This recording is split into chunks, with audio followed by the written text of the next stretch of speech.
জান আমার বউ কেন রাগ করছে, আমার সাথে এত শ্রদ্ধা সম্মান নিয়ে কথা বলতো, কেমন লাগে বলো, নাহলে তো আমি এখনই আসতাম। আমার জাস্ট বুকটা ভেঙে গেছে। এইভাবে মানুষ বিজয় উদযাপন করে? আসল নাম মোহাম্মদ নজরুল ইসলাম, যাকে আপনারা চেনেন আসিফ নজরুল নামে। মোহাম্মদ নজরুল ইসলাম নাম পাল্টে যেভাবে আসিফ নজরুল হয়েছেন, ঠিক একইভাবে খোলস পাল্টে এক এক সময় এক এক পাত্রে হাজির হয়েছেন। পাত্র আলাদা হলেও পাত্রী হিসেবে আসিফ নজরুল সবখানে ফিট। কতটা ফিট সেটা জানতে আজকের পুরো অনুসন্ধান। আসিফ নজরুল স্যার, তুমি আসলে কার? কথায় আছে প্রয়োজনীয়তায় উদ্ভাবনের জনক। আসিফ নজরুল স্যারকে নিয়ে আজকের অনুসন্ধানটাও প্রয়োজনের প্রেক্ষিতেই করতে হয়েছে। অনেক জরুরি ইস্যুর মাঝেও আসিফ নজরুল স্যারের ইস্যুটাকে প্রাধান্য দিতে হয়েছে, কারণ তার হাতে আমাদের ভবিষ্যৎ গড়ার দায়িত্ব দিয়েছি আমরা। ইতিহাস গড়ার পথে যাত্রা করা ট্রেনের চালক যদি ভুল পথে যাত্রা করে, তাহলে এই জাতি আর কখনোই গন্তব্যে পৌঁছতে পারবে না। আসিফ নজরুল ওরফে নজরুল ইসলামকে সামনে রেখে সুখের স্বপ্ন নিয়ে 18 কোটি যাত্রী যে ট্রেনে চেপে বসেছে, সেই ট্রেন ভবিষ্যতে কোন দিকে যাবে সেটা অনুমান করতে চালকের অতীত সম্পর্কে একটু জেনে আসা বাঞ্ছনীয়। আসিফ নজরুলের অতীত কেমন সেটা জানার আগে ভারতীয় গোয়েন্দা সংস্থা বাংলাদেশে কিভাবে তাদের অপতৎপরতা চালায় সেটা একটু বুঝে আসতে হবে। বাংলাদেশের রয়ের প্ল্যান অনুযায়ী মোট 3টি লেয়ার কাজ করে। প্ল্যান এ সরাসরি ভারতের পক্ষে ঘোষণা দিয়ে কাজ করা, যেটা গেল 15 বছর আওয়ামী লীগ এবং হিন্দুরা করেছেন। রাষ্ট্রীয় গুরুত্বপূর্ণ প্রতিষ্ঠানগুলোতে বড় বড় পদ পদবি নিয়ে এরা সরাসরি ভারতের এজেন্ডা বাস্তবায়ন করেছে বাংলাদেশে। এমনকি শেখ হাসিনা নিজে ঘোষণা দিয়ে ভারতের পক্ষে কাজ করার কথা স্বীকার করেছেন। আমরা ভারতকে যে দিয়েছি সেটা ভারত সারা জীবন মনে রাখবে। দ্বিতীয় লেয়ারে থাকা রয়ের সদস্যরা কাজ করে গোপনে। তারা সরাসরি ভারতের পক্ষে কথা না বললেও ভারতীয় দূতাবাসের সাথে তাদের সার্বক্ষণিক যোগাযোগ রেখে ভারতের প্রয়োজনে সবকিছু করে থাকে। তৃতীয় লেয়ারে থাকা রয়ের সদস্যরা সবচেয়ে ভয়ঙ্কর। এদেরকে সাধারণ দৃষ্টিতে দেখে মনে হবে প্রচণ্ড ভারত বিরোধী, কিন্তু গোয়েন্দাদের প্রথম 2টি লেয়ার যখন অকৃতকার্য হয়, তখন সবশেষ লেয়ারটি কৌশলে দাঁড়িয়ে যায়। আর এই লেয়ারে যারা থাকে তাদের পরিচয় যখন প্রকাশ পায়, তখন আসলে কিছুই করার থাকে না, যে কারণে এদের ব্যাপারে অতি সাবধানী হওয়া অত্যন্ত জরুরি। এই শ্রেণীর ভারতীয় এজেন্টদেরকে সবচেয়ে বেশি কৌশলী হতে হয়, কারণ তাদেরকে ডুয়েল রোল প্লে করে দুই পক্ষকেই খুশি রাখতে হয়। এই ধরনের গোয়েন্দা এজেন্ট নির্বাচনে ভারতীয় গোয়েন্দাদের কিছু সুনির্দিষ্ট চাহিদা থাকে। এসব ক্ষেত্রে যারা অমি চেতনাধারী, দুশ্চরিত্র, ইসলাম বিদ্বেষী এমন ধরনের সব ব্যক্তিদেরকে বাছাই করা হয়। অন্তরে আওয়ামী চেতনা লালন করলেও প্রকাশ্যে তাদেরকে বিপরীত রূপে আত্মপ্রকাশ করানো হয়। এ ধরনের এজেন্ট তৈরিতে 1 যুগ 2 যুগ, আবার কখনো তারও বেশি সময় লেগে যায়, যাতে তাদের পেছনের ইতিহাস মানুষ ভুলে যায়। দেখতে কিছুটা নিষ্পাপ, শ্রুতিমধুর, বাকপটু গোছের এসব এজেন্টদেরকে দিয়ে কখনো কখনো সাধারণ ভারত বিরোধীদের চাইতেও কঠোর ভাষায় ভারতকে আক্রমণ করানো হয়, যা দেখে মনে হবে এরা প্রচণ্ড ভারত বিরোধী। আর এভাবেই তাদেরকে ভারত বিরোধী শিবিরে ধীরে ধীরে জনপ্রিয় করে তোলা হয়। এবং অত্যন্ত যৌক্তিক কারণে আজকে ভারতের বিরুদ্ধে আমাদের স্বাধীনতার ডাক দিতে হবে, ভারতের বিরুদ্ধে আমাদের সার্বভৌমত্বের ডাক দিতে হবে। আসিফ নজরুল ভারতের সেই দীর্ঘমেয়াদী প্ল্যান সি এর অংশ কিনা সেটা বুঝতে আমাদেরকে আরও 32 বছর পেছন থেকে শুরু করতে হবে। 19 জানুয়ারি 1992। 1975-এর 15ই আগস্ট থেকে 1981 সাল পর্যন্ত 6 বছর ভারতীয় মগজ ধোলাইয়ের পর দেশে ফেরেন শেখ হাসিনা। শেখ হাসিনা দেশে ফেরার 15 দিনের মাথায় জিয়াউর রহমানকে হত্যা করে ভারত। জিয়াউর রহমান যেভাবে আন্তর্জাতিক মহলের কাছে জনপ্রিয় হয়ে উঠছিলেন, তাতে ভারতের মাথা ব্যথার কারণ হয়ে দাঁড়ায়, যে কারণেই তাকে হত্যা করে এরশাদকে ক্ষমতায় বসানো হয়। এদিকে প্রধানমন্ত্রী হিসেবে শেখ হাসিনাকে প্রস্তুতির কাজও চলতে থাকে। 1990 সালে এরশাদের পতনের পর ভারতের ইচ্ছে ছিল শেখ হাসিনাকে প্রধানমন্ত্রী বানানোর, কিন্তু 1991 সালের নির্বাচনে সবাইকে অবাক করে দিয়ে বাংলাদেশের মানুষ বেগম খালেদা জিয়াকে প্রধানমন্ত্রী নির্বাচিত করেন। 1991 সালে খালেদা জিয়া প্রধানমন্ত্রী হবার বছর না ঘুরতেই শুরু হয় ভারতের প্রথম চক্রান্ত। 1992 সালের শুরুতেই শুরু হয় দেশকে বিভাজনের মুখে ঠেলে দেওয়ার প্রথম ভারতীয় অভিযান। ভারতীয় চর জাহানারা ইমামকে সামনে রেখে প্রতিষ্ঠা করা হয় 71-এর ঘাতক দালাল নির্মূল কমিটি এঘাদানিক। শুরু হয় বিভাজনের রাজনীতি। শেখ মুজিবের সময়ে কথিত যুদ্ধাপরাধের মীমাংসিত একটি বিষয়কে সামনে এনে পুরো জাতিকে স্বাধীনতার পক্ষ আর বিপক্ষের 2 ভাগে ভাগ করে দেওয়া হয়। সার্বভৌম রাষ্ট্রের সংবিধানকে বৃদ্ধাঙ্গুলি দেখিয়ে তৈরি করা হয় কথিত গণ আদালত এবং সেই আদালতে বিচারিক কার্যক্রম পরিচালনা করা হয় রাষ্ট্রের বিচার ব্যবস্থাকে চ্যালেঞ্জ করার অপরাধে খালেদা জিয়া সরকার জাহানারা ইমাম সহ 24 জনের বিরুদ্ধে একটি রাষ্ট্রদ্রোহ মামলা করেন। নিশ্চয়ই ভাবছেন অনুসন্ধানের কোথা থেকে কোথায় যাচ্ছি। আসলে এত কিছু বলার কারণ যাকে নিয়ে অনুসন্ধানের শুরু করেছে সেই আসিফ নজরুলের আসল পরিচয় খুঁজে বের করতেই এত কিছু বলা হচ্ছে। 1992 সালে খালেদা জিয়ার সরকার প্রথম ভারতের যে ষড়যন্ত্র রুখে দিয়েছিলেন সেই ষড়যন্ত্রের উদ্যোক্তাদের মধ্যে অন্যতম ছিলেন জাহানারা ইমাম, শাহরিয়ার কবির, মুনতাসির মামুন এবং ভারতীয় গুপ্তচর আসিফ নজরুল। জাহানারা ইমামকে প্রধান আসামি করে খালেদা জিয়ার সরকার যে রাষ্ট্রদ্রোহ মামলাটি করেছিল সেই মামলার অন্যতম একজন আসামি ছিলেন আমাদের আজকের আসিফ নজরুল ওরফে মোহাম্মদ নজরুল ইসলাম। এই যে আসিফ নজরুল এখন নাম করা কলাম লেখক, তাকে নিয়োগ করা হলো। আপনারা জেনে খুশি হবেন আসিফ নজরুলের আদর্শিক গুরুর নাম জনাব শাহরিয়ার কবির। শাহরিয়ার কবির যখন সাপ্তাহিক বিচিত্রার সম্পাদক, আসিফ নজরুল ছিলেন তার প্রধান সেনাপতি। ভারতের এজেন্ডা বাস্তবায়নে ভারতের প্রধান সেনাপতির ভূমিকায় ছিলেন শাহরিয়ার কবির। শাহরিয়ার আসিফদের যৌথ প্রযোজনায় ভারতীয় মিশন বাস্তবায়নের কাজ যখন তুঙ্গে, তখন ভারতীয় ষড়যন্ত্রের 20 দাঁত ভেঙে দিতে উল্কার মতো ছুটে আসে এক উজ্জ্বল নক্ষত্র। আমরা ভারতকে দেখিয়ে দেব ইনশাআল্লাহ, এই পৃথিবীতে বাংলাদেশের সবচাইতে বড় দুশ্মন ভারত। সবচাইতে বড় দুশ্মন কে? হ্যামিলিয়নের বাঁশিওয়ালার মতো মাওলানা দেলোয়ার হোসেন সাইদি যখন অ আ ক খ করে সারা দেশের মানুষকে ভারতীয় ষড়যন্ত্রের ব্যাপারে ঐক্যবদ্ধ করছিলেন, তখনই পদে আগুন জ্বলে যায় আসিফ নজরুল আর তার আধ্যাত্মিক গুরু শাহরিয়ার কবিরের। আমি আল্লাহর নামে কসম করে বলছি, আল্লাহ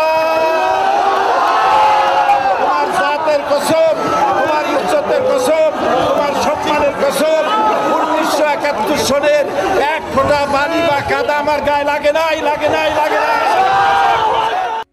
ভারতের বিরুদ্ধে গর্জে ওঠা সাইদি 80-র দশক থেকে এদেশের মানুষকে ভারতীয় ষড়যন্ত্রের বিষয়ে সচেতন করতে থাকেন। গল্প, কেচ্ছা কাহিনীর পরিবর্তে কোরআনে বিদ্যমান রাজনৈতিক এবং অর্থনৈতিক তফসিরের মধ্য দিয়ে নতুন ধারার কোরআনের মাহফিলের যাত্রা শুরু করেন আল্লামা দেলোয়ার হোসেন সাইদি। বিড়ালের মতো 500 বছর বেঁচে থাকার কোনো লাভ নাই, সিংহের মতো 1 ঘন্টা বাঁচতে চাই। দলমত নির্বিশেষে সকলের কাছে সাইদি যখন সমানভাবে সমাদৃত হয়ে উঠতে থাকেন, তখন 1989 সালে আসিফ নজরুল প্রথম ব্যক্তি যিনি তার পত্রিকার পৃষ্ঠা জুড়ে এক মিথ্যা সংবাদ ছাপান, যার শিরোনাম দেয়া হয় সাইদি সমাচার, এক ধর্ম ব্যবসায়ীর উত্থান। বিশাল সেই সংবাদের কয়েকটি লাইন পড়লে আসিফ নজরুল কত বড় মাপের একজন মিথ্যুক, প্রতারক এবং হলুদ সাংবাদিক ছিলেন সেটার কিঞ্চিত প্রমাণ পেয়ে যাবেন। লেখার শুরুতেই সাংবাদিক আসিফ নজরুল লেখেন, মাওলানা দেলোয়ার হোসেন সাইদি বিরোধী সাম্প্রতিক গণবিক্ষোভের মধ্য দিয়ে দেশে মৌদুদিবাদ এবং ধর্ম ব্যবসার রাজনীতির অগ্রহণযোগ্যতা আবারও প্রমাণিত হয়েছে। সিলেট, ঢাকা, চট্টগ্রাম সহ দেশের বিভিন্ন স্থানে জামাতের মঞ্চনায়ক সাইদির বিরুদ্ধে স্বতঃস্ফূর্তভাবে জনমত গড়ে উঠেছে। পিরোজপুরের এই মাওলানার জীবনে বিতর্কের সূচনা আগে থেকেই। শর্ষিনা মাদ্রাসায় 5ম ক্লাসের ছাত্র থাকাকালীন অবস্থায় জামাত রাজনীতি সংশ্লিষ্ট থাকার সন্দেহে তাকে মাদ্রাসা থেকে বের করে দেওয়া হয়। তারপর তিনি লেখেন, শর্ষিনা মাদ্রাসার পর তিনি খুলনা আলিয়া মাদ্রাসায় ভর্তি হন। সে মাদ্রাসা থেকে তিনি কামেল পাশ আদৌ করেছেন কিনা এ নিয়ে দেশের আলেম সমাজের প্রচুর সন্দেহ রয়েছে। দেশের শতাধিক আলেম এ বিষয়ে সত্যতা প্রমাণের জন্য সাইদির প্রতি একাধিকবার চ্যালেঞ্জ ছুড়ে দিলেও দেলোয়ার হোসেন সাইদি নাকি কখনোই সেই চ্যালেঞ্জ গ্রহণ করেননি। সাইদির ইসলাম শিক্ষার পরিপূর্ণতা নিয়ে প্রশ্ন থাকলেও তার কণ্ঠ চটলতা এবং শ্রোতা আকর্ষণ ক্ষমতা বরাবরই দ্বিধাহীনভাবে স্বীকৃত। বিভিন্ন টকশোতে ব্যক্তিগত আক্রমণ করার বিরুদ্ধে সবক দেয়া আসিফ নজরুল তার সেই লেখায় দেলোয়ার হোসেন সাইদিকে চরমভাবে ব্যক্তিগতভাবে আক্রমণ করেছিলেন। তিনি লিখেছেন, বিভিন্ন সূত্রের দেয়া তথ্য অনুযায়ী স্বাধীনতা যুদ্ধের আগেই কণ্ঠ সম্পদকে অবলম্বন করে সাইদি পিরোজপুরের গড়ের হাটে সুর করে আতর, তসবিহ, ধর্মীয় পুস্তক বিক্রি করে জীবিকা নির্বাহ করতেন। এরপর গুরুত্বপূর্ণ দুটি লাইন আছে, সেই লাইনগুলো আপনাদেরকে জানানোর আগে আসিফ নজরুল দেলোয়ার হোসেন সাইদিকে নিয়ে সম্প্রতি একটি বক্তব্য দিয়েছেন, সেটা দেখে আসা যাক। একমাত্র দেলোয়ার হোসেন সাইদি ছাড়া আমার জানা মতে আর কি, বাকি সবারই আপনার যতটুকু আমি পড়াশোনা করেছি ইনভলভমেন্ট ছিল। হঠাৎ করে দেলোয়ার হোসেন সাঈদীকে নির্দোষ দাবি করা আসিফ নজরুল 1986 সালে কি বলেছিল সেটা তার সেই লেখাতেই রয়েছে। আসিফ নজরুল প্রথম ব্যক্তি যিনি দেলোয়ার হোসেন সাঈদীকে যুদ্ধাপরাধী হিসেবে অভিযুক্ত করেছিলেন। তিনি লিখেছেন, সাঈদী স্বাধীনতা যুদ্ধের সময় পাক হানাদার বাহিনীর প্রত্যক্ষ সহযোগিতায় লিপ্ত ছিলেন। তিনি ধর্মের দোহাই দিয়ে গনিমতের মাল হিসাবে গড়েরহাট বন্দরের হিন্দু সম্প্রদায়ের বাড়িঘর লুট করেছেন এবং মদন নামে একজন হিন্দু ব্যবসায়ীর দোকান ঘর ভেঙে দিয়ে নিজের বাড়িতে নিয়ে গেছেন বলেও দাবি করেছেন আসিফ নজরুল। মুক্তিযুদ্ধের পর সাঈদী দীর্ঘ সময় পালিয়ে থাকেন এবং 10 বছর পর নাকি নিজ গ্রামে আসেন। পুরো লেখার শুরু থেকে শেষ পর্যন্ত পুরোটাই সাঈদী সম্পর্কে যা কিছু বলা হয়েছে সব ডাহা মিথ্যা। আর এই হচ্ছে আসিফ নজরুলের সাংবাদিকতার নমুনা। আসিফ নজরুল নিজের খোলস পাল্টানোর সময় মাঝে একবার এই লেখার ব্যাখ্যা দিয়েছিলেন, যেখানে তিনি বলেছিলেন শাহরিয়ার কবিরের দ্বারা প্রভাবিত হয়ে নাকি তিনি সাঈদী সম্পর্কে এসব লিখেছিলেন। কিন্তু এটা শুধু একটা চুরি কিংবা ছিনতাইয়ের ঘটনা নয়। এই লেখার মাধ্যমে দেলোয়ার হোসেন সাঈদীর বিরুদ্ধে যুদ্ধাপরাধের অভিযোগ উঠতে শুরু করে এবং তারই ফলশ্রুতিতে আওয়ামী লীগ সরকার দেলোয়ার হোসেন সাঈদীকে আটক করে এবং দীর্ঘ 1 যুগ জেলখানায় বন্দী থাকার পর শাহাদাত বরণ করেন দেশবরেণ্য এই আলেম। আসিফ নজরুলের এক লেখায় একজন নিষ্পাপ মানুষের জীবন কেড়ে নিয়েছে। অতএব দেলোয়ার হোসেন সাঈদীর হত্যাকাণ্ডের জন্য আসিফ নজরুল প্রত্যক্ষভাবে দায়ী। আসিফ নজরুল যে আগাগোড়া একজন চেতনাধারী লোক সেটা গণজাগরণ মঞ্চের সময়ও প্রমাণিত হয়েছে। আসিফ নজরুলের নাকের ডগায় গণজাগরণ মঞ্চের নামে বাংলাদেশের বিচার ব্যবস্থাকে গণধর্ষণ করা হলেও আসিফ নজরুল গণজাগরণ মঞ্চের ব্যাপারে একদম টু শব্দ পর্যন্ত করেননি। বস্তুত শাহবাগের গণজাগরণ মঞ্চ সেই আসিফ নজরুলদেরই ঘাতক দালাল নির্মূল কমিটির ফসল।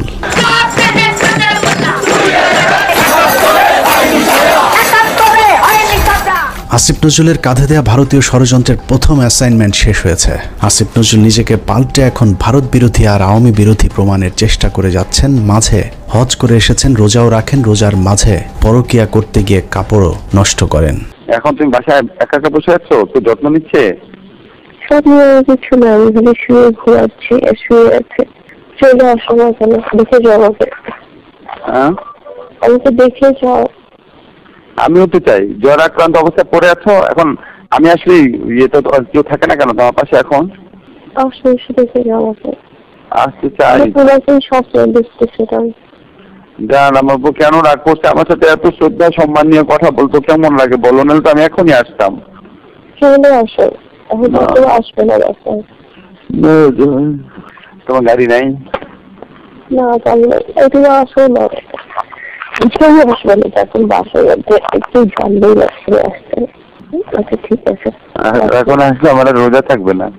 আরেকজনের বউয়ের জ্বরে সেবার হাত বাড়িয়ে দেওয়া সমাজসেবক আসিফ নজরুল যে এখনো ভারতীয় জ্বর, চলুন তার আরও প্রমাণ দেখা যাক। রমনা বটমূল সারা দেশে সিরিজ বোমা হামলা, নারায়ণগঞ্জ গ্রেনেড হামলা থেকে শুরু করে বাংলাদেশে ভারতীয় গোয়েন্দা সংস্থার যে কটি বড় চক্রান্ত হয়েছে তার মধ্যে একটি 21শে আগস্ট গ্রেনেড হামলা। কতটা সূক্ষ্মভাবে 21শে আগস্টের ঘটনা ঘটিয়েছে তা নিয়ে আমাদের একটি অনুসন্ধান চলছে, যা কিছুদিনের মধ্যেই প্রকাশ করা হবে। সম্প্রতি 21শে আগস্টের মামলা থেকে তারেক রহমান সহ বিএনপির সব আসামিদেরকে অব্যাহতি দেওয়া হয়েছে। তার মানে বিএনপি এই ঘটনার সাথে জড়িত নয়। অথচ এই আসিফ নজরুলের স্বভাব সুলভ জোরালো ভঙ্গিতে বলেছিলেন 21শে আগস্ট গ্রেনেড হামলার জন্য দায়ী বিএনপি এবং ওই ঘটনাটি ধামাচাপা দেওয়ার জন্যও নাকি বিএনপি চেষ্টা করেছিল। বিএনপি কি এই হত্যার ঘটনা 21শে আগস্ট আক্রমণের ঘটনা ধামাচাপা দিতে চেয়েছে? অবশ্যই চেয়েছে। তারা জঘন্য রকম ভাবে ধামাচাপা দিতে চেয়েছে, হাস্যকর ভাবে ধামাচাপা দিতে চেয়েছে। এখন প্রশ্ন হলো আসিফ নজরুলের বক্তব্য কোনটা সঠিক? বিএনপি দোষী নাকি বিএনপি নির্দোষ? যদি এখন বিএনপির চাপে তারেক রহমানকে অব্যাহতি দিয়ে থাকে তাহলে তার পদত্যাগ করা উচিত। আর যদি আগের বক্তব্য মিথ্যা হয় তাহলে সেই মিথ্যা তিনি কার পরামর্শে বলেছিলেন সেই জবাব জনগণের সামনে দিতে হবে। আসলে আসিফ নজরুল আগে যা বলেছিলেন সেটাই তার আসল চরিত্র। এখন তিনি যা করছেন সেটা তার অভিনয়। উপরে উপরে নিজেকে আওয়ামী এবং ভারত বিরোধী প্রমাণের জন্য রক্ত গরম করার কথা বললেও আসিফ নজরুল আসলে একজন ভারতীয় জ্বর এবং তিনি যা কিছু করেন সবকিছু ভারতীয় থিঙ্ক ট্যাঙ্ক, ডেইলি স্টার এবং প্রথম আলোর অফিস থেকেই করানো হয়। অনেকেরই মনে হতে পারে আসিফ নজরুল আগে খারাপ থাকলেও এখন ভালো হয়ে গিয়েছেন, কিন্তু চলুন দেখা যাক আসিফ নজরুল আসলেই ভালো হয়েছেন কিনা। আমার জাস্ট বুকটা ভেঙে গেছে। এইভাবে মানুষ বিজয় উদযাপন করে আপনার পলিটিক্যাল অপোনেন্টের উপর আপনার রাগ থাকতে পারে, আপনার পুলিশের উপর রাগ থাকতে পারে, এই জন্য এইভাবেই নির্বিচার হামলা করা হবে। 5 তারিখ বিজয়ের পর আসিফ নজরুলের প্রথম ভিডিও বার্তা ছিল আওয়ামী লীগের প্রতি সমবেদনা জানিয়ে। আওয়ামী লীগকে বাঁচাতে তার কাকুতি দেখে মনে হয়েছে নিজ দলের নির্যাতিত মানুষের পক্ষে দাঁড়িয়েছেন আসিফ নজরুল। অথচ তার কয়েক ঘন্টা আগেও প্রায় 2000 মানুষকে নির্মমভাবে হত্যা করেছে এই আওয়ামী লীগেরই সন্ত্রাসীরা। একটা ঘটনা যেন আর না ঘটে। আমার প্রতি যদি আপনাদের বিন্দুমাত্র ভালোবাসা থাকে, যাদের ভালোবাসা থাকে, তারা এই কাজ করবেন না। আসিফ নজরুল সেই উপদেষ্টা যার কার্যালয় থেকে শেখ মুজিবের ছবি নামাতে সবচেয়ে বেশি সময় লেগেছে। আসিফ নজরুলের বাসায় প্রায় 2 মাস পালিয়েছিলেন সামন্তলাল সেন, যিনি জ্বালাও পোড়াও নাটকের মূল হোতা। আসিফ নজরুল তার চাচা শ্বশুর জাফর ইকবালকে আটক না করে দেশ থেকে পালিয়ে যেতে সুযোগ করে দিয়েছেন। অথচ 5 তারিখের 1 সপ্তাহ আগে যিনি আন্দোলনকারী ছাত্রদেরকে পাকিস্তানি রাজাকার বলে সরকারকে ছাত্র হত্যায় উস্কে দিয়েছিলেন। আসিফ নজরুল খুনের মামলার আসামি আনোয়ার হোসেন মঞ্জুকে পুলিশ আটক করার 1 ঘন্টার মাথায় ছেড়ে দিতে বাধ্য করেছিলেন। এই ঘটনায় আসিফ নজরুল তার এক সাংবাদিক বন্ধুর মাধ্যমে 5 কোটি টাকা নগদ ঘুষ নিয়েছিলেন। ঘটনাটি তদন্ত করলেই বেরিয়ে আসবে আসিফ নজরুলের তদবিরে আনোয়ার হোসেন মঞ্জু ছাড়া পেয়েছিলেন কিনা। অথচ মঞ্জুর ইত্তেফাক পত্রিকা গেল 15 বছর হাসিনার দালালি করেছে এবং আন্দোলনের সরাসরি ছাত্রদের বিরুদ্ধে অবস্থান নিয়েছিল ইত্তেফাক পত্রিকা। আসিফ নজরুল সেই উপদেষ্টা যার ইশারায় সাবের হোসেন চৌধুরী সহ একের পর এক আওয়ামী লীগের হত্যা মামলার আসামিরা জামিনে ছাড়া পাচ্ছেন। সূত্র জানিয়েছে প্রতিটি জামিনে আসিফ নজরুল মোটা অঙ্কের টাকা নিচ্ছেন। সবশেষ ঝিনাইদহের বিচারক জামিন দিতে না চাইলে তাকে ছুটিতে পাঠানোর ভয় দেখিয়ে ঝিনাইদহের আওয়ামী লীগের সাবেক এমপিকে জামিন দিতে বাধ্য করেন আসিফ নজরুল। ঝিনাইদহে নাশকতা ও হত্যা মামলায় গ্রেপ্তার আওয়ামী লীগের সাবেক 2 সংসদ সদস্যকে অন্তর্বর্তীকালীন জামিন দিয়েছে আদালত। আসিফ নজরুলের চাপে বিভিন্ন থানায় মামলা নিতে গড়িমসি করছে পুলিশ। কারণ আসিফ নজরুল গণহারে আসামিদের বিরুদ্ধে মামলা না দেওয়ার জন্য আওয়ামী লীগের পক্ষে দাঁড়িয়েছিলেন। তার দাবি শত শত মানুষের বিরুদ্ধে মামলা দেয়া যাবে না। অথচ আন্দোলনের সময় আওয়ামী লীগের হাজার হাজার সন্ত্রাসীরা ছাত্র হত্যায় অংশ নিয়েছিল। অথচ আসিফ নজরুল গণহারে মামলার বিপক্ষে। ঢালাও মামলার একটা খুব মারাত্মক একটা প্রকোপ দেশে দেখা দিয়েছে। এটা আমাদেরকে অত্যন্ত বিব্রত করে। এরই মধ্যে যেসব হত্যা মামলা হয়েছে তার অধিকাংশ আসামিকে ধরার কোনো তৎপরতা নেই। প্রায় সবখানে আওয়ামী লীগের লোকজন যেভাবে বুক ফুলিয়ে ঘুরে বেড়াচ্ছে তাতে মনে হচ্ছে এ যেন দেখার কেউ নেই। 15ই আগস্ট জাতীয় দিবস বাতিল করা হয়েছিল, সেই রায় স্থগিত করা হয়েছে আসিফ নজরুলের নির্দেশে। সবচেয়ে ভয়ঙ্কর বিষয় হলো যে ছাত্রদের প্রতিনিধি হিসাবে আসিফ নজরুল উপদেষ্টার পদ বাগিয়ে নিয়েছেন। সেই ছাত্রদের কতজন জুলাই হত্যাকাণ্ডে নিহত হয়েছিলেন তাদের সংখ্যাও এখন পর্যন্ত সঠিকভাবে গণনা করা হয়নি। যারা আহত হয়েছিল তাদেরও খোঁজ নিচ্ছে না সরকার। উন্নত চিকিৎসার অভাবে আহত অনেকেই মৃত্যুর দিকে এগিয়ে যাচ্ছে। অথচ আগস্টেই বলা হয়েছিল তাদেরকে উন্নত চিকিৎসার জন্য বিদেশে পাঠানো হবে। বাস্তবে এখন পর্যন্ত একজনকেও বিদেশে পাঠানো হয়নি উন্নত চিকিৎসার জন্য। আমার এই শরীরে আমি কি করতে পারবো? তার হাত নাই, সেই শরীরে কি করতে পারবো? তার পা নাই, তার এখানে দেখেন চোখে অনেক গুলি আছে। আমার এলাকাতে আমার ছোট ভাই আমার একসাথে আন্দোলন করছে, ওর মাথার ভিতরে এখনো 2টা গুলি আছে। ইস্তেহাক না, ও কি করবে? আমাদের পুনর্বাসনের একটা ব্যবস্থা করা উচিত। কি কথা আছে টাকা তো কি কথা আছে ওগুলা? আমরা কি উন্নয়নের, আমরা কি আর কি দেশ সংস্কারের অংশ না? এদেরকে এইভাবে অমূল্য, এদেরকে টিস্যু হিসাবে এখন ফেলে দেওয়া হয়েছে। টিস্যু, এরা এখন টিস্যু। আমিও আন্দোলনে ছিলাম, হয়তো আল্লাহ আমার শরীর সুস্থ রাখছে, আমি আল্লাহর কাছে লাখো শুকরিয়া করি। কেন লাখো শুকরিয়া করি জানেন? কারণ কি আমি যদি গুলি খেতাম, আমি যদি আহত হইতাম, কেউ দেখতে আসতো না আমাকে, কেউ দেখতে আসতো না আমাকে। আজকে এদের প্রত্যেককে আজকে এখানে দাঁড়ায় তাদেরকে আন্দোলন করতে হচ্ছে। কেন? তারা আন্দোলন কেন করবে? বিডিআর হত্যাকাণ্ডের মূল রহস্য উদ্ঘাটনে একটি কমিশন গঠন করার কথা থাকলেও সেটা এখনো পর্যন্ত করা হচ্ছে না। জানা যায় আসিফ নজরুলের প্রভাবে আটকে আছে বিডিআর হত্যাকাণ্ডের তদন্ত কমিটি গঠন। আমি major Mohammad Zahidi Ahsan Habib, retired, BDR হত্যাকাণ্ডের একজন প্রত্যক্ষদর্শী। বহুদিন আগে থেকে শুনে আসছি বিডিআর হত্যাকাণ্ডের পুনর্বিচার শুরু হবে, কিন্তু আজ পর্যন্ত কোনো অগ্রগতি দেখতে পাইনি। এই পিলখানা হত্যাকাণ্ড, যে পিলখানা হত্যাকাণ্ডের সাথে সরাসরি আওয়ামী সরকার বা ভারতীয়রা জড়িত ছিল, সেই পিলখানা হত্যাকাণ্ডের বিচারের কোনো অগ্রগতি এখনো নাই। গত 4 মাস 4টি ডেট পড়ার পরেও তারা মুক্তি পায় নাই। কোর্ট বিভিন্ন অজুহাতে জামিন শুনানি দীর্ঘায়িত করছেন। এদিকে পিলখানা হত্যাকাণ্ডে বলির পাঠা বিডিআর জওয়ানদের মামলায় 5 তারিখের পর 3টি জামিন শুনানি হয়েছে। প্রথমটিতে আসিফ নজরুল পিপি নিয়োগ দেওয়ার সময় পায়নি, দ্বিতীয় শুনানির একদিন আগে পিপি নিয়োগ দেওয়া হলেও পিপি নাকি মামলার নথি দেখার সময় পাননি, আর তৃতীয় শুনানিতে নথি পড়ার জন্য আরও কয়েকদিন সময় চেয়েছেন রাষ্ট্রপক্ষ। এভাবেই হাইকোর্ট দেখানো হচ্ছে দেশপ্রেমিক জওয়ানদেরকে। 5 তারিখের পর এরই মধ্যে 2 জন বিডিআর জওয়ানের জেলখানায় রহস্যজনক মৃত্যু হয়েছে। এতে বিডিআরের অন্য সদস্যরাও আতঙ্কে আছেন। বিডিআর হত্যাকাণ্ডের ঘটনা ধামাচাপা দিতে তাদেরকেও ধীরে ধীরে অসুস্থতার নামে হত্যা করা হতে পারে। একইভাবে তারেক রহমানের মামলাগুলোতেও নানাভাবে জটিলতা তৈরি করে রাখা হয়েছে।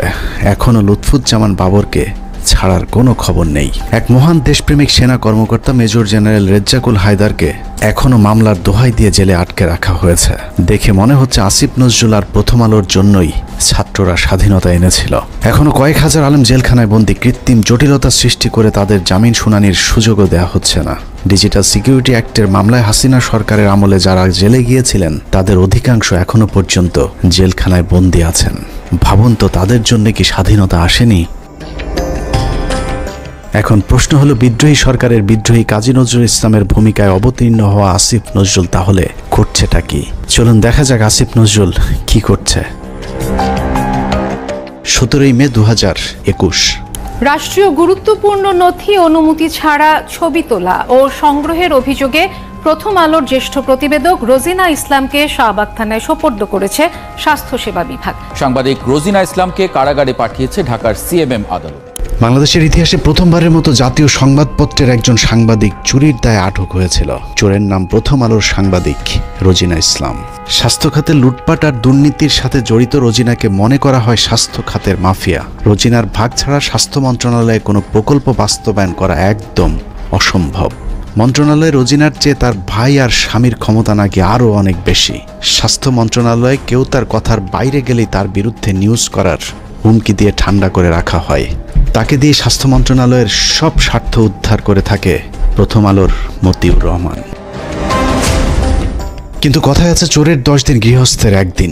বারবার ধান খেয়ে যাওয়া ঘুঘু রোজিনাকে বধ করা হয় 17 মে 2021 সালে। সচিব সাহেবের পাশে যে রুম আছে সেই রুমে তো ফাইল টাইল রাখা আছে। ওই রুমে ঢুকে ওই ফাইলের ছবিগুলো তুলতেছিল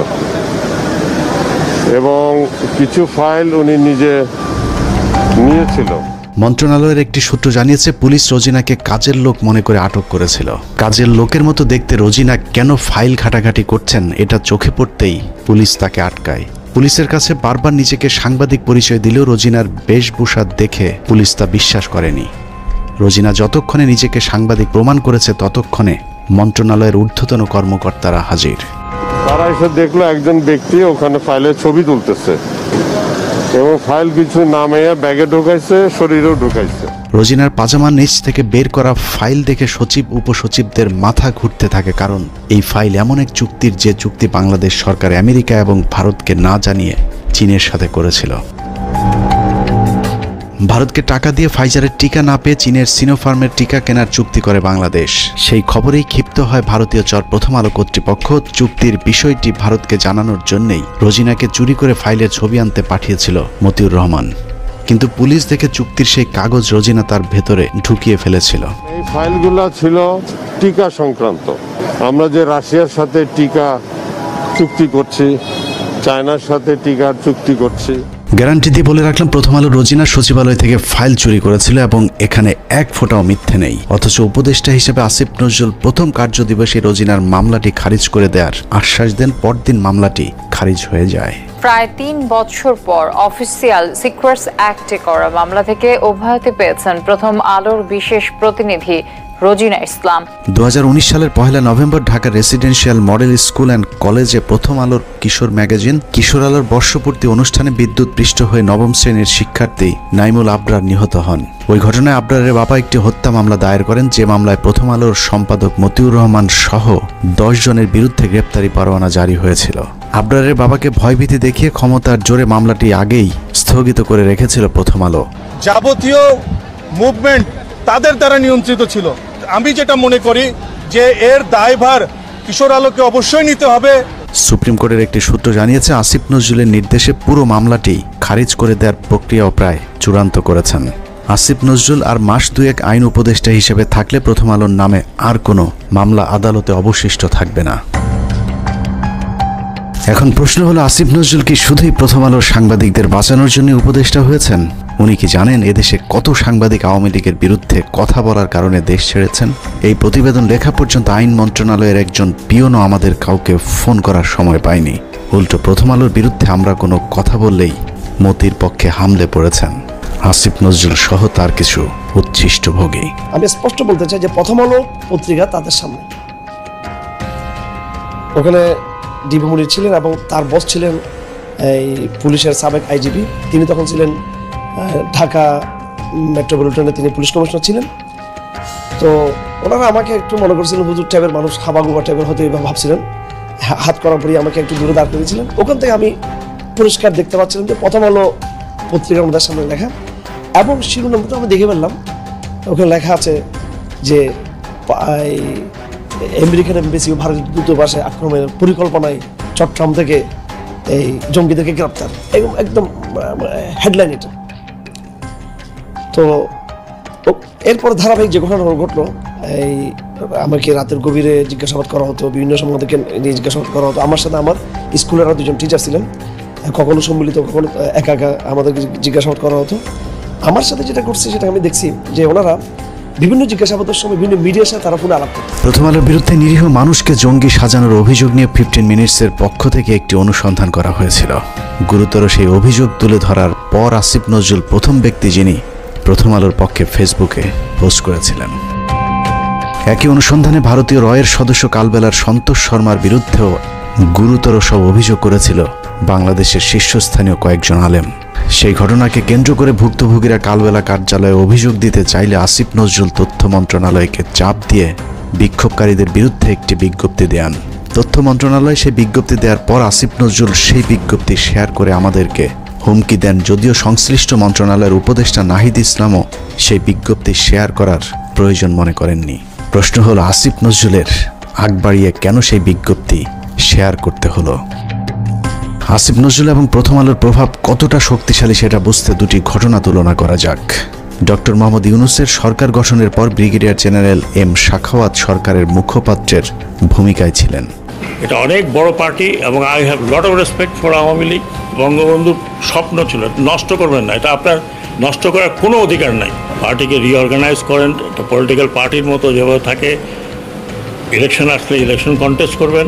আওয়ামী লীগের পক্ষে সাখাওয়াতের এক বক্তব্যে মন্ত্রণালয় ছাড়তে হয়েছে প্রভাবশালী এই উপদেষ্টাকে। এবার চলুন প্রথম আলো আর আসিফ নজরুল কত শক্তিশালী সেটা দেখা যাক। 5টা মিনিটের লেগে তুই খালি একটু আয়া পর, তোরে মাইরা আমি ঘুমামু ভাই, আমার ঘুম হয় না, তোরে মাইরা ঘুমামু, তুই একটু আয় ভাই, তুই নিশুনে দাদা, তোর মায়ে ঘুমায়, তোর মায়ে। নাটক চলচ্চিত্রের মাধ্যমে পরকীয়া সমকামিতা থেকে শুরু করে ইসলাম বিদ্বেষ, সমাজ ধ্বংসের অন্যতম মাস্টার মাইন্ড মোস্তফা সরোয়ার ফারুকী। মোস্তফা সরোয়ার ফারুকী সংস্কৃতি উপদেষ্টা হিসেবে শপথ নেয়ার পর দেশের শতভাগ মানুষ তীব্র প্রতিবাদ জানিয়েছিল। তারপরেও ফারুকীকে সরানো যায়নি, কারণ আসিফ নজরুল এবং প্রথম আলোর যুগ্ম সম্পাদক আনিসুলের অনেক পুরাতন নারী সাপ্লায়ার মোস্তফা সরোয়ার ফারুকী।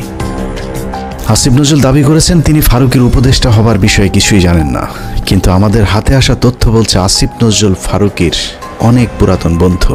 প্রায় এক যুগ আগে ফারুকী এবং তিশার বিয়েতে হাতে গোনা যে কজন মানুষ দাওয়াত পেয়েছিলেন, আসিফ নজরুল সেই ভাগ্যবানদের মধ্যে একজন। মোস্তফা সরোয়ার ফারুকীর মন্ত্রণালয়টিও আসিফ নজরুলের নিজে ছেড়ে দেয় মন্ত্রণালয়। এবার প্রশ্ন আসতে পারে, ফারুকীর সাথে আসিফ নজরুলের সম্পর্ক আছে ঠিক আছে, কিন্তু প্রথম আলোর সাথে ফারুকীর সম্পর্কটা আসলে কি? এটাই আজকের অনুসন্ধানের সবচেয়ে গুরুত্বপূর্ণ বিষয়। আসিফ নজরুলের মতো হানি ট্র্যাপে পড়ে যারা প্রথম আলোর হয়ে কাজ করতে বাধ্য হন, তাদের জন্য প্রথম আলোর সবচেয়ে বড় ফাঁদ হচ্ছে মেরিল প্রথম আলো, এবং সেই সাথে সম্প্রতি যোগ হয়েছে চরকি নামে আরেকটি প্রথম আলোর ওটিটি প্ল্যাটফর্ম। চরকি নামক ওটিটির চক্করে ফেলে বিভিন্ন নায়িকার মডেলদের ক্যারিয়ার গড়ে দেওয়ার লোভ দেখে আসিফ নজরুলদের মতো খদ্দের সংগ্রহ করে প্রথম আলো। নায়িকা মডেলদের সাথে বিশেষ মুহূর্তের ভিডিও ধারণ করে আজীবনের জন্য জিম্মি করা হয় রাষ্ট্রের বিভিন্ন গুরুত্বপূর্ণ পদে থাকা ব্যক্তিদেরকে। এই ফাঁদ তৈরিতে সবচেয়ে গুরুত্বপূর্ণ ভূমিকা পালন করে রেদওয়ান রনি আর মোস্তফা সরোয়ার ফারুকী, যার আড়ালে থেকে সব কলকাঠি নাড়েন প্রথম আলোর সাংবাদিক আনিসুল হক। মোস্তফা সরোয়ার ফারুকীর মতো একজন লম্পট কিভাবে উপদেষ্টা হলেন সে বিষয়ে সিদ্দিকুর রহমানকে প্রশ্ন করা হয়েছিল। প্রশ্ন করতে অভিনেতা সিদ্দিকুর রহমান বলেন, সবই ভারতের খেলা। রিহাবে আছিল ফারুক, এটা তো জানি আমি। যখন রিহাবে ছিল তো অহংকার খাইনিও জানি আমি। এটা ইউনিভার্সাল ট্রুথ। সালারা দেখবি যে মানুষটাকে 90% মিডিয়ার মানুষ তাদের বিরোধী, 10% তার পক্ষের লোক পাওয়া যাবে কিনা সন্দেহ। সেই মানুষটা আমি পুরো অবাক হয়ে গেলাম। সরে তার বানাইছে প্রথম আলো, এটা তো প্রথম আলো, বেসিক্যালি প্রথম আলো, বুঝছি? ডেইলি স্টার প্রথম আলো। উইকিপিডিয়ার তথ্য অনুযায়ী ট্রান্সকম গ্রুপের মালিকানাধীন মিডিয়া স্টার লিমিটেডের অধীনে প্রথম আলোর মাধ্যমে পরিচালিত চরকি নামক প্রতিষ্ঠানটির প্রধান পরিচালনা কর্মকর্তা রেদওয়ান রনি, আর চরকিতে সবচেয়ে বেশি কন্টেন্টের যোগানদাতা মোস্তফা সরওয়ার ফারুকী। নারী খেকো আনিসুল, ফারুকী আর রনি 3 মাফিয়ার হাতে জিম্মি হয়ে আছে বাংলাদেশের মিডিয়া জগৎ। প্রথম আলো চক্রের ফাঁদে পা দিয়ে অনেক অভিনেত্রী অন্ধকার জগতে জড়িয়েছে, আবার যারা তাদের ফাঁদে পা দিতে রাজি হয়নি তাদেরও ক্যারিয়ার ধ্বংস হয়ে গিয়েছে। তো আজকাল তো দেখা যাচ্ছে শেখ হাসিনার তারাইয়া যেই জিনিসটা হয়েছে, সেখানে সেই উপদেষ্টারা মানে উচ্ছিষ্ট করছে দেশটাকে। যেমন ফারুকির জন্য যখন এই ডক্টর ইউনূস বাইরে গেল, রাস্তাঘাট ভাইঙ্গা মানে শেখ হাসিনার মতে তার বদায় করতে চাইছে, সে নির্লজ্জভাবে নতুন উপদেষ্টাদের সাথে শপথ নিয়ে চাকরি করা শুরু করলো, একদিনও চাকরি মিস করেন নাই। এই ফারুকি তো একটা সময় দেখতাম গাঞ্জা ছাড়া কিছু খায় না, হ্যাঁ। তারপরে তার একটু উন্নত হইলো অপিকরিম রেছাইরা, তার আগে বন্যার সাথে ছিল, তার আগে যে গান গাইছে কালী মহিলাটা ভুলে গেছে নামটা, ভুলে গেছে। তারপরে সে এতটাই অমঙ্গলজনক ছিল যে তার ভাই ব্রাদাররা যে প্রথম 4 জন তো জীবন এরা জীবন, আমরা যখন শুটিং করতেছি আশুতোষ জন্য বাইনোকুলার, তিন্নিকে ওরা যৌন হয়রানি এবং তাকে শারীরিকভাবে মানসিকভাবে এতটাই ভারাক্রান্ত করছিল। আমরা মামুন আমাকে বলছে যে আপনার আশুতোষ শুটিংটা বন্ধ করে দিই, এবং একাধারে তো আমি তো গাঁজা খেতে দেখছি, পরবর্তীতে শুনলাম তিনি ফারুকী রিহাব করে আসছে। এটা আমার কথা না, এটা একদম আপনারা যারা ভীষণভাবে ওনার সাথে সম্পৃক্ত সিদ্দিক তো এখনো বলতেছে। আচ্ছা গেল এই ফারুকীর কর্মকাণ্ড শুনবেন। আমি রাজীব নামে ওদের তখন 69-এর সময় একটা এডি খারাপ একটা কথা বলছে, আমি বললাম যে এই কথাটা তোমার মুখে মানায় না, তুমি কেন বললে যে এখান থেকে শিখছে। আমি উদাহরণস্বরূপ ওইখানকার এডি দিয়ে বললাম তোজু এইটা ওইটা ওইটা। ফারুকী এতটাই মানে তখন গামজা চোটে ভুলে গেছে গে, সবই দরজা আটকাইয়া সব এডিগুলো রেখে আমাকে মাঝখানে এমন অপমান করলো, তোজু এরকম সেরকম সেরকম। আমি না হতভম্ব হয়ে গেলাম। ওর এইটুকু মাথা ছিল না তখন, নন ম্যাট্রিক বা ম্যাট্রিক হইলে যা হয়, পড়াশোনার তো মানে গদ বাধা কিছু নেই। পোটেনশিয়াল কি দিছে, 3 4 তারপরে মানে যা তা আর কি। আবার আমারটা সময় পরকিয়া, এখন আমার প্রেমের কথা বলতে পারে, বলতেই পারে। তো আগে বলবো আপনারা উচ্ছিষ্ট করেন না দেশটাকে। ফারুকী আমি মেনে নিলাম, অনেক শিল্পী তোমাকে বাধাই দিয়েছে। এভাবে প্রথম আলো কেন্দ্রিক এক সিন্ডিকেট গড়ে উঠেছে মিডিয়া পল্লীতে, যাদেরকে সুবিধা দিতে আসিফ নজরুলের মাধ্যমে ফারুকীকে উপদেষ্টা বানিয়েছে প্রথম আলো। যে কারণে হানি ট্র্যাপের শিকার আসিফ নজরুল সারা জীবন গণতন্ত্রের পক্ষে কথা বলেও গোটা দেশের মানুষের মতামতকে উপেক্ষা করে ফারুকীকে উপদেষ্টা করে রাখতে বাধ্য হন। বর্তমান সরকারের প্রথম আলো চক্রের আরেক গুরুত্বপূর্ণ সদস্য প্রধান উপদেষ্টার প্রেস সেক্রেটারি শফিকুল আলম। 5 আগস্টের আগে কখনো শফিকুলের নাম কেউ শুনেছেন কিনা তার সন্দেহ আছে। তারপরেও 15 বছর হাসিনার বিরুদ্ধে চুপ থাকা শফিকুল হঠাৎ করেই রং পাল্টে হয়ে গেলেন বিদ্রোহী সাংবাদিক। ডক্টর মোহাম্মদ ইউনূসের ভারত বিরোধী পলিসির কারণে শফিকুল আলম এখন ভারতের বিরুদ্ধে কথা না বললেও তিনি সরকারের ভেতরে বসেই ভারতের এজেন্ডা বাস্তবায়ন করছেন। 5 আগস্টের 4 দিন পর 9 তারিখে বাংলাদেশে হিন্দু নির্যাতনের মিথ্যে অভিযোগ তুলে শাহবাগে হিন্দুদের যে সমাবেশ হয়েছিল, সেই সংবাদ এএফপিতে প্রচার করে তিনি প্রথম বাংলাদেশে হিন্দু নির্যাতনের বিষয়টি আন্তর্জাতিক স্বীকৃতি দিয়েছিলেন, যে বিষয়টি তিনি ফেসবুকে পোস্ট করেছেন। এছাড়া রাহুল আনন্দের বাড়িতেও আন্দোলনকারীরাই নাকি অগ্নি সংযোগ করেছে এমন মিথ্যা গুজবও তিনি তার ফেসবুকে ছড়িয়েছিলেন। ডক্টর ইউনূসের আদেশ মান্য করতে ইদানিং শফিকুল হিন্দুদের উপর নির্যাতনের বিষয়টি অস্বীকার করলেও প্রেস সেক্রেটারি হবার আগ পর্যন্ত তিনি হিন্দু নির্যাতনের মিথ্যা গুজব তার ফেসবুকে প্রচার করেছেন, যা এখনও তার ফেসবুক ওয়ালে গেলে পাওয়া যায়। শফিকুলের আসল পরিচয় জানতে তার কিছু পুরাতন ফেসবুক পোস্ট দেখলেই চলবে। 2020 সালে শেখ মুজিবের ব্যবহৃত জিনিসের প্রদর্শনীতে গিয়ে মুজিবের পছন্দের কালো কোট পরে ছবি পোস্ট করেছিলেন শফিক। অতীতে আওয়ামী প্রীতি এবং ইসলাম বিদ্বেষী এরকম অনেক পোস্ট রয়েছে শফিকুলের ফেসবুকে। 5 তারিখের পরেও অভ্যাসজনিত কারণে নিজের মুজিব প্রেম এবং ইসলাম বিদ্বেষী চিন্তার বহিঃপ্রকাশ ঘটছে তার বিভিন্ন লেখনীতে। 5 তারিখ শেখ মুজিবের মূর্তি ভাঙার ভিডিও শেয়ার করে শেখ মুজিবকে ইন্ডিপেন্ডেন্ট হিরো আখ্যা দিয়েছিলেন কথিত আওয়ামী বিরোধী সাংবাদিক শফিকুল আলম। আগস্টের 9 তারিখে শেখ মুজিবের নামের পরিবর্তে হযরত ইব্রাহিম আলাইহিস সালামের নামে এক্সপ্রেসওয়ের নাম পরিবর্তনে বেজায় কষ্ট পেয়েছিলেন শফিকুল আলম। শফিক লিখেছিলেন, শেখ মুজিবের নামের পরিবর্তে ইব্রাহিম আলাইহিস সালামের নাম দেওয়াটা একটা ফাজলামো। যারা মুজিবের নামের জায়গায় ইব্রাহিম আলাইহিস সালামের নাম চেয়েছেন তাদের বিচারের দাবি করে শফিকুল আলম লিখেছিলেন, যদি নাম পরিবর্তন করতেই হয় তাহলে ইব্রাহিমের নামের পরিবর্তে যোগেন্দ্রনাথ মণ্ডলের নাম দেয়া হোক। 15 বছর শেখ হাসিনা লুটপাটের উদ্দেশ্যে করা কোনো প্রকল্প নিয়ে শফিকের এত খারাপ লাগেনি যতটা মডেল মসজিদ করাতে লেগেছে। বিটিভির টকশোতে গিয়ে শফিক ক্ষোভ জানিয়ে বলেছেন, মডেল মসজিদ কেন বানাতে হবে? এই যে সরকারি ব্যয় আমার এত 560টা মসজিদ কেন করতে হবে? আমাদের মসজিদের কি অভাব পড়ছিল? বিএনপির ব্যাপারেও চরম বিদ্রোহী শফিকুল আলম। 5 তারিখের পর বিএনপি 3 মাসের মধ্যে নির্বাচন চাইলে শফিকুল বলেছিলেন, বিএনপি হাসিনাকে ক্ষমতা থেকে নামায়নি, অতএব বিএনপির কথা মতো তত্ত্বাবধায়ক সরকার তাদের মেয়াদ নির্ধারণ করবে না। সবকিছুর পর এখানেও প্রশ্ন আসতে পারে, প্রথম আলোর সাথে শফিকুল আলমের সম্পর্কটা কি? শফিকুল আলম সবশেষ এএফপির বাংলাদেশ ব্যুরো চিফ হিসাবে কাজ করেছেন। প্রধান উপদেষ্টার প্রেস সচিব হওয়ার আগে তার জায়গায় তিনি প্রথম আলোর জঙ্গি বিষয়ক বিশেষ সাংবাদিক সাবিহা আলমকে বসিয়ে এসেছেন। যেই সাবিহার বিরুদ্ধে 15 মিনিটসের অনুসন্ধানে দেখানো হয়েছিল কিভাবে তিনি মেজর জিয়াউল হকের বাবাকে হুমকি দিয়ে মিথ্যে জমানবন্দি নিয়েছিলেন। আপনি বলছেন যে জিয়া হচ্ছে একরোখা এবং ধর্মান্ধ ছিল, এই বক্তব্যগুলি আপনি কোন পরিস্থিতিতে দিচ্ছেন? তখন যে পরিস্থিতি ছিল ওই পরিস্থিতির শিকার হয়ে আমি তো বলতে পারি, এটা না হলে আপনার মানে অত্যাচার হয়ে যেত। আমিও তো হয়তো আয়না করে থাকতেন।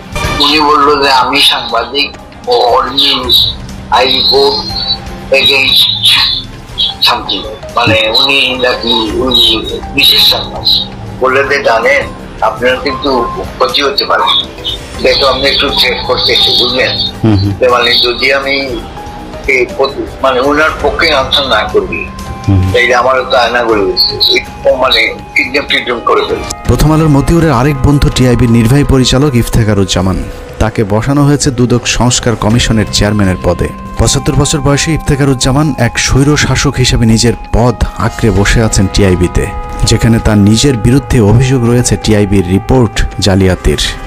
যেহেতু সরকারের সাথে ডক্টর ইফতেখারুজ্জামান বা টিআইবির যে নির্বাহী পরিচালক, ওনার সাথে কিন্তু সরকারের উচ্চ পর্যায়ে একটা গহরমহরম বা যোগাযোগ আছে।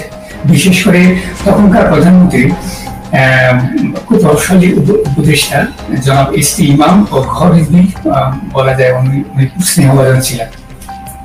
এখন অনেকটা বলা যায় এই সম্পর্কের কারণে আওয়ামী লীগ সরকার বা শেখ হাসিনার সরকার যাতে করে কোনো প্রকার ব্যয়কায়দা না পড়ে এবং টিআইবিও যেন ঝুঁকিতে না পড়ে বা শেখ হাসিনার বিরাট ভাজন না হয়, তখন উনি যে কাজটা করেছেন এই রিপোর্টটাকে তামাদি করে দিয়েছেন, উনি প্রকাশ না করার জন্য সিদ্ধান্ত নিয়েছিলেন।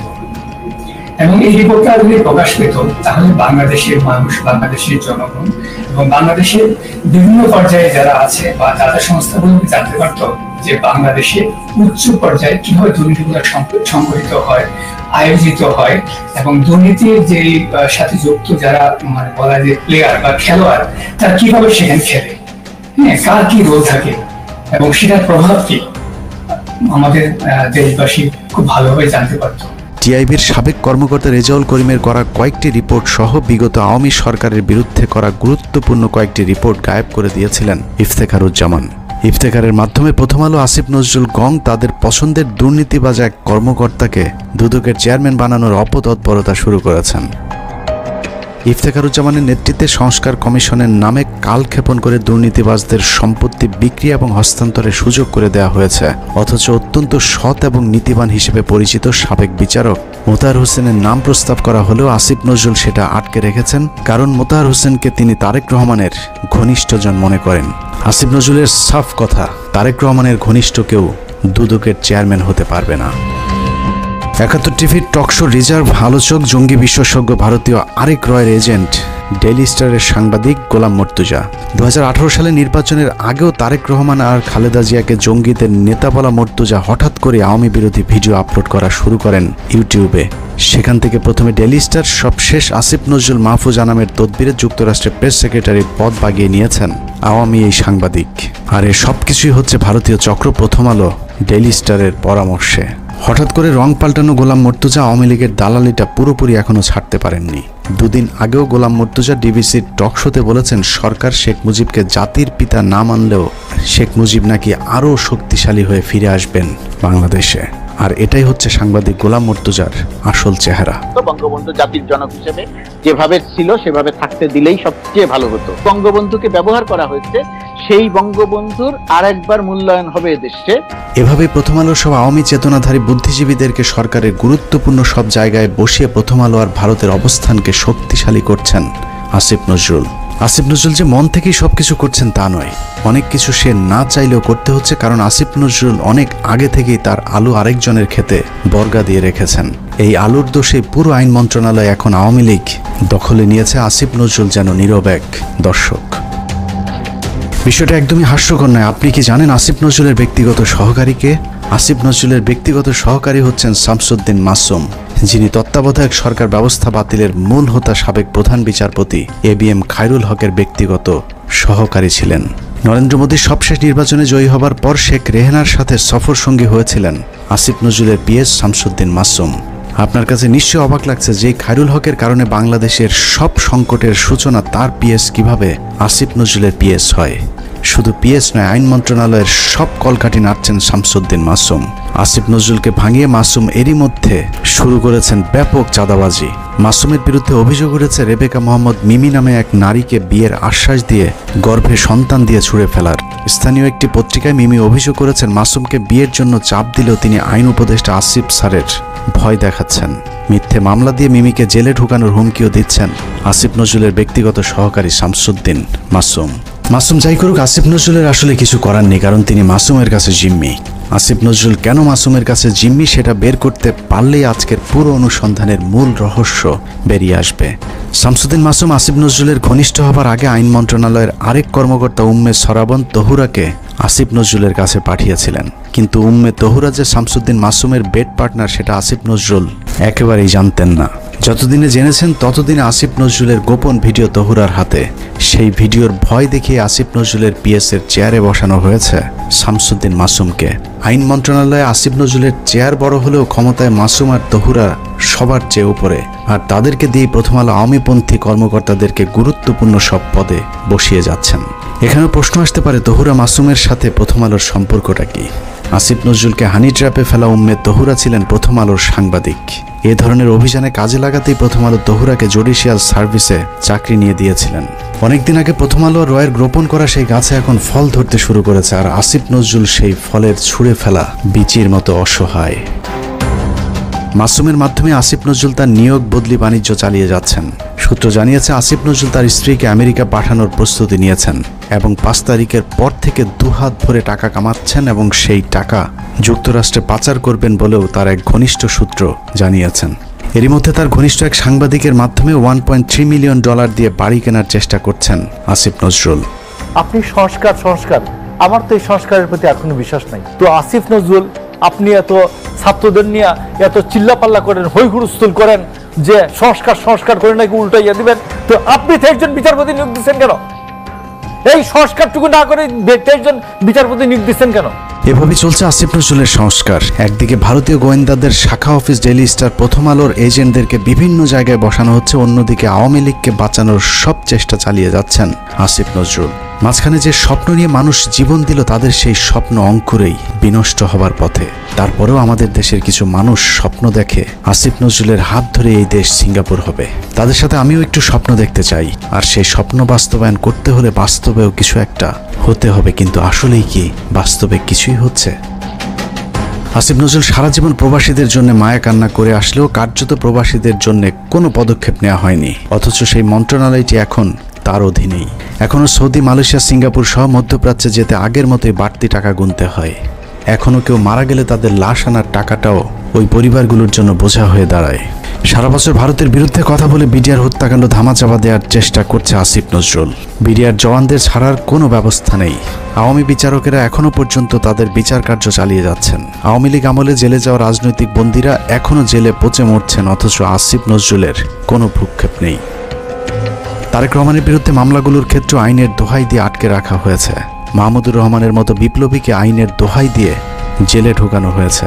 কথায় কথায় আইন শেখানো আসিফ নজরুলকে উত্তর দিতে হবে কোন আইনে শেখ হাসিনাকে ক্ষমতা থেকে সরানো হয়েছে। আসিফ নজরুল উপদেষ্টাই বা হয়েছেন সংবিধানের কোন ধারায়? পুলিশ ধরার পর 3 হত্যা মামলার আসামি মুন্নি শাহ কোন আইনে ছাড়া পেলেন? রাতের আধারে আনোয়ার হোসেন মঞ্জুর কাছ থেকে 5 কোটি টাকা নিয়ে তারপর তাকে ছাড়তে বাধ্য করা সংবিধানের কত নম্বর অনুচ্ছেদে বর্ণিত আছে? আইন উপদেষ্টার চাচা শ্বশুর হলেই কি হত্যা মামলার ওয়ারেন্টের আসামিকে বিদেশে পাঠিয়ে দেওয়া যায়? তাহলে জাফর ইকবালকে আসিফ নজরুল কোন আইনে পালিয়ে যেতে সাহায্য করেছেন? সারা দেশে হত্যা মামলার আসামিরা নির্দ্বিধায় কোন আইনের বলে ঘুরে বেড়াচ্ছেন? বাংলাদেশের সংবিধানের কোন ধারায় তাদেরকে বাঁচানো হচ্ছে? পরিস্থিতি দেখে মনে হচ্ছে প্রথম আলোর তত্ত্বাবধানে সরকারের একটি অংশ আওয়ামী লীগকে বাঁচানোর আপ্রাণ চেষ্টা চালিয়ে যাচ্ছে। এত কিছুর পরও বিএনপি জামায়াতের এক শ্রেণীর নেতারা প্রথম আলো ডেইলি স্টারকে বাঁচাতে তাদের পাশে গিয়ে দাঁড়িয়েছে, অথচ 15 বছরে বাংলাদেশকে জঙ্গি রাষ্ট্র বানানোর কারিগর এই প্রথম আলো। শুধু বাংলাদেশ নয়, খালেদা জিয়া এবং তারেক রহমানকে জঙ্গিদের নেতা হিসাবে সারা পৃথিবীর কাছে তুলে ধরেছে এই প্রথম আলো ডেইলি স্টার। 2024 সালে বলে রাখলাম, প্রথম আলোকে ভারত মুক্ত করতে না পারলে এদেশকে আবারও ভুগতে হবে। সমস্যা হলো যেদিন বুঝবেন সেদিন আর কিছুই করার থাকবে না। ভারত আর আওয়ামী লীগ যদি আরেকবার সুযোগ পায় তাহলে এই দেশকে আর কখনোই স্বাধীনতার সূর্য দেখতে দেওয়া হবে না। কে কোন দল করে জানি না, শুধু এতটুকুই বলবো, প্রথম আলোর পক্ষে যে কথা বলবে সেই ভারতীয় দালাল। অতএব প্রথম আলো আর স্বাধীনতা একসাথে বাংলাদেশের মানচিত্রে থাকতে পারে না। এটা কোনো পত্রিকা নয়, এটা ভারতীয় গোয়েন্দা সংস্থার বাংলাদেশি একটি শাখা। আমরা কোনো পত্রিকা বন্ধ চাই না, কিন্তু প্রথম আলোর বিরুদ্ধে যে মানুষ হত্যার ভয়াবহ অভিযোগ উঠেছে তার বিচার যতদিন না হবে ততদিন তাদের বিরুদ্ধে আমাদের যুদ্ধ চলবে। তাদের পাশে যে দাঁড়াবে তাকেই শত্রু হিসেবে চিহ্নিত করা হবে।